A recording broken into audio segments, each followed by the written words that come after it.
It's funny how people think eating in a calorie deficit is just gonna get them shredded. You're not gonna look like a fitness influencer just by eating in a calorie deficit, bro. I'm sorry. I mean, if your goal is just to be in decent shape, then yeah, a calorie deficit will help you lose weight. But if you wanna be shredded, okay, you have to stop eating carbs and salt. And this is because carbs and salt make your body retain water. And when you eat a lot of carbs and salt, this water, it builds up and it creates a thick layer underneath your skin. And this water acts like a blanket over top of your muscles, basically concealing any muscle definition you have or could be showing if it wasn't for that water being there. So you could be 10% body fat, but because your carb and salt intake is so high, you could literally look like you're 15% body fat just because there's so much water in between your skin and muscle, and it's muting that muscle definition. So how many carbs should you eat if you want to look shredded? Most guys in general who just use lifting as their main form of exercise, 100 grams of carbs is going to be plenty enough to fuel you and definitely keep that water retention off. No, the issue isn't water retention, the issue is the fact you're not lean enough, or that someone isn't lean enough. You're not at a body fat low enough.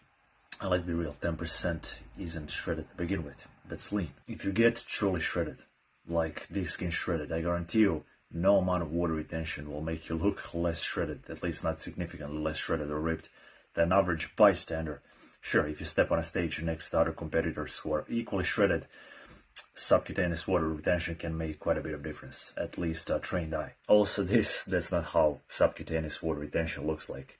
Water gets trapped in sodium ions, so when we retain water under the skin, you can feel like those small bumps under your skin. That's where water is trapped. Also, between carbs and sodium, only sodium can lead to subcutaneous extracellular water retention.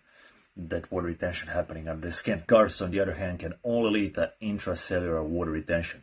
Your body converts carbs into glucose and stores them in your muscles and liver and your brain. Just to add to my point, I eat 500 to 800 grams of carbs daily and quite a bit of sodium, just due to the sheer amount of calories I'm eating, and this is me from like 30 minutes ago. If you're lifting at a sufficient, proper intensity and carry a decent amount of muscle, so if you're not an anorexic teenage girl, and you're doing some type of cardio on top of it, chances are you'll need more than 100 grams of carbs daily. But objectively, probably not a lot more if you're talking strictly in terms of fueling your workouts and the fact your glycogen stores were probably never entirely depleted to begin with. But to conclude this whole story, no, subcutaneous water retention isn't an issue, at least if you're not a competitive bodybuilder. The fact you're not as lean as you think is